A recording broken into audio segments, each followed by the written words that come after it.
Fala rapaziada, beleza? Bom, hoje eu vou conversar que eu sei com dois públicos aqui, né? Público do canal, que é em grande maioria público palmeirense, mas vai inevitavelmente falar com o rival São Paulino que tá em férias, né? Por que será que tá em férias? Porque mais uma vez se apequenou diante do Água Santa. Bom, e olha que a gente tem o risco nesse conteúdo porque a gente também vai jogar com o Água Santa, mas a nossa lista de vexames é muito menor que a do São Paulo Futebol Clube. Então, que ainda aconteça uma situação do Água Santa ser campeão, aconteça aí um vexame, né, do Palmeiras, eu acho que o Palmeiras deu menos vexame na última década. Pois bem, o Jova e outros criadores de conteúdo do São Paulo fizeram uma resposta ali pro Insta Verde. Na verdade, eu gravei no Não Importa o Que Digam o vídeo.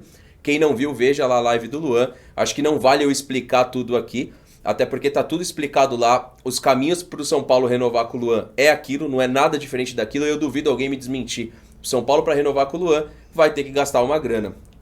Basicamente é em torno disso que a gente conversou. E também da questão do Abel querer um primeiro volante e já ter elogiado o Luan. Então a live ela tem esse entendimento, tá? Alguns canais são paulinos fizeram conteúdos, o Teclas, Daniel e agora mais o Jova. Que eu não vou chamar o Jova de amigo porque eu nunca conversei com o Jova, né? Uma vez eu até gravei um vídeo de resposta e eu sempre autorizo que qualquer um pode gravar, não tem problema nenhum usar o conteúdo do canal. Ele usou só o áudio, mas se ele quiser usar o vídeo, pode usar tranquilamente que eu não vou fazer nada. Principalmente quando é uma resposta, mesmo que é discordando, né? Só que eu queria deixar claro porque apareceram alguns torcedores e eu não desrespeitei a história do São Paulo. Tá bem claro que eu chamei o São Paulo de bosta porque é uma bosta. Virou uma bosta. E eu vou tentar listar alguns vexames de cabeça que eu sei que eu vou esquecer. Por exemplo, não consegui ganhar do Corinthians. Ficar um bom tempo numa desvantagem absurda contra o Corinthians. Vexame. Não conseguir passar do Tadieres. Vexame. Não ganhar do Del Valle, mesmo sendo um time organizado, uma final. Também é vexame, no meu ponto de vista, tá? Até porque o Palmeiras enfrentou o Defensa e Justiça, mas era campeão de Libertadores e a gente falou basicamente que aquele Mundial que o Palmeiras tinha feito foi um Mundial abaixo e vexatório e perder pro Tadieres e não avançar para Libertadores, vexame. Parar para o Água Santa, vexame.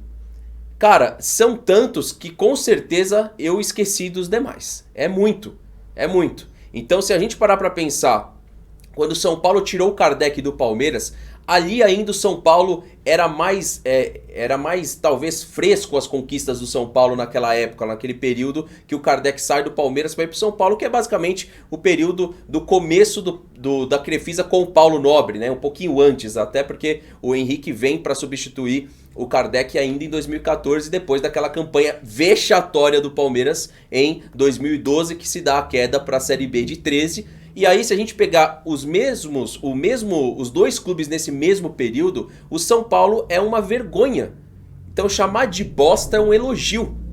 Porque eu vi tanta atuação bosta e merda e pequena do São Paulo nos últimos Brasileirões, contra a Juventude, contra uma série de times de pequeno porte. É em casa no Morumbi, é fora de casa. Eu devo ter esquecido uma série de vexames que o São Paulo deu, de time pequeno mesmo. E aí, desde aquela coletiva do Aidar, que ele fala que o Palmeiras havia se apequenado, que o Paulo Nobre, com o discurso de produtividade, estava se apequenando, e que inclusive depois esse presidente deixou um rastro ali de situações estranhas no São Paulo, o São Paulo se tornou uma bosta. E aí eu não tô falando da história do São Paulo, eu não tô rasgando os mundiais, as Libertadores, os campeonatos brasileiros. Pelo contrário, toda hora eu falo bem do Muricy. Eu me considero amigo do Barolo. Vocês sabem que toda vez que eu gravei com o Barolo, a gente sempre trouxe um conteúdo valorizando as instituições, tanto o Barolo valorizando o Palmeiras, quanto eu valorizando o São Paulo. Mas a verdade hoje, numa edição de Campeonato Paulista, na qual a taça tem a coroa do Pelé, Santos, foi uma vergonha o que o Santos promoveu nesse Paulistão, uma vergonha. Coisa de time pequeno. O Corinthians a gente ainda dá um desconto porque o Corinthians ganhou 2017, ganhou 2015 brasileiro, chegou a ganhar Paulista também. O São Paulo não consegue ter uma postura de time grande em clássico. Melhorou sim a sua performance contra o Palmeiras, é verdade? Melhorou. Ganhou um Paulistão contra o Palmeiras, é verdade? Ganhou. Mas num todo a postura do São Paulo é uma postura pequena. O São Paulo, se pegar a janela de transferências e fosse isso no Palmeiras, a grande novidade do São Paulo foi o Wellington Rato. A grande contratação. A grande contratação. Aí o menino que tava jogando bem, que eu esqueci o nome lá, que até muitos falavam bem. Qual que é o nome do jogador que machucou lá? São Paulo? O Galopo. Galopo, bom jogador. Bom jogador. Realmente, algumas contratações fizeram algumas contratações minimamente razoáveis. Mas você pode pegar que tem uma série de jogadores que passaram pro São Paulo que nem os jogadores respeitam a instituição. Isso por quê? Isso porque existe uma crise de identidade no São Paulo. Então, o caso do Luan em específico, eu não vou explicar tudo aqui de novo, mas o ideal é você ir naquela live. Que eu trouxe uma questão de interpretação e pode ser considerada uma informação. O Luan, quem cuida da carreira, cuida de vários jogadores a nível de seleção. E o Luan tem uma projeção de ser um jogador a nível de seleção. Então, se o São Paulo não valorizar, o caminho natural é que ele vista a camisa de outro clube. E pode vestir a camisa do Palmeiras sim. Se rasguem à vontade, mas essa é a realidade. Pode vestir sim. Agora, eu não tenho culpa que a nossa presidente tenha uma postura mais cordial com o São Paulo. Mas o São Paulo nunca pensou duas vezes em tirar o Wilsinho do Palmeiras, não pensou duas vezes no Kardec e uma série de outros jogadores que o São Paulo tirou do Palmeiras ou atravessou negociações. Se o Palmeiras não precisa para esse mesmo caminho, é uma outra situação e talvez nem precise mesmo ir para esse mesmo caminho do São Paulo perante a atravessar negociações. Então é uma série de jogadores que até o Wesley na época, aquele fraquíssimo jogador, o São Paulo atravessou para tirar do Palmeiras. Então, de Aidar para frente, o São Paulo se tornou uma bosta. É uma bosta.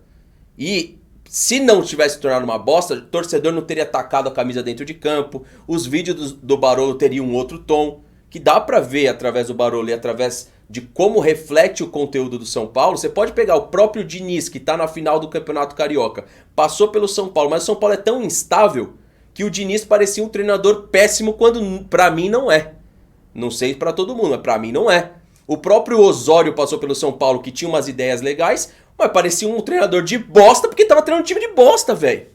O São Paulo se tornou um time de bosta. Pode ser que vá crescer, que vá conseguir se inclinar uma SAF, que vai conseguir pagar as contas, mas um time do tamanho do São Paulo, que o próprio treinador diz que o plano primário do São Paulo é Série A, é permanecer na Série A, eu preciso falar que esse time que já foi um time gigante se tornou uma bosta ou o entendimento é tranquilo? Então o Jova, ele fez um vídeo totalmente respeitoso, e esse aqui não é um desrespeito ao Jova, também não é um desrespeito ao Barolo, e não é um desrespeito ao Teclas Daniel, mas é só falando a real. Eu, no lugar de vocês, estaria chamando o Palmeiras um time de bosta. Quando o Valdívia deu uma declaração em 2014, falando que o Palmeiras tinha se tornado um time fudido, ele não estava mentindo, era um time fudido, um time de bosta. Então, eu não sei onde eu menti, tá? O torcedor de São Paulo que vai chegar a esse vídeo, uma coisa é chamar a instituição, a história. O time do São Paulo é uma bosta. Inclusive, por exemplo, nas apostas, quem aposta no São Paulo é doido. Eu já fiz isso várias vezes. E só vi vexame do São Paulo. Com goleiros extremamente frangueiros que o São Paulo levou. Quando o Palmeiras perdeu o Marcos, a gente repôs o Praz. Nem isso o São Paulo conseguiu. Passou Volpe, passou um monte de goleiro horroroso aí no São Paulo, que não conseguiu fazer o mínimo do Rogério. O Palmeiras perdeu o Marcos, logo achou o Praz. E que bom, teve competência para isso. O São Paulo vive uma crise de identidade. Aí o torcedor de São Paulo pode achar ruim comigo, ó. Eu não tô nem aí, mas é a realidade. É a realidade. Eu não tô trazendo nada fora do tom da realidade. Tá? Se o Palmeiras estivesse vivendo essa crise de identidade, provavelmente nós estaríamos falando a mesma coisa do Palmeiras. Ah, mas eu sou um torcedor de outro time, eu não posso falar? Então o problema é seu, é só não escutar. É só não vir aqui. Mas a realidade é que o São Paulo hoje, em 2023, é um time de bosta. É uma realidade. Se vai recuperar, se vai conseguir melhorar, é uma outra questão. Mas pra mim, o São Paulo reflete isso mesmo. É um time que perdeu a sua identidade de um clube vencedor, tá? Que era, obviamente era. Tanto é que era uma pedra no sapato do Palmeiras. Eu cresci vendo o São Paulo sendo uma pedra no sapato do Palmeiras. Hoje é no máximo aquela areinha, sabe? Aquela areinha que entra às vezes no tênis, assim. É no máximo, não é uma pedra mais. É uma areinha, é um farelo. É isso, tá? Tamo junto, rapaziada. Inscreva-se no canal, ativa o sininho das notificações. E desculpa se alguém se ofendeu com a realidade. Valeu!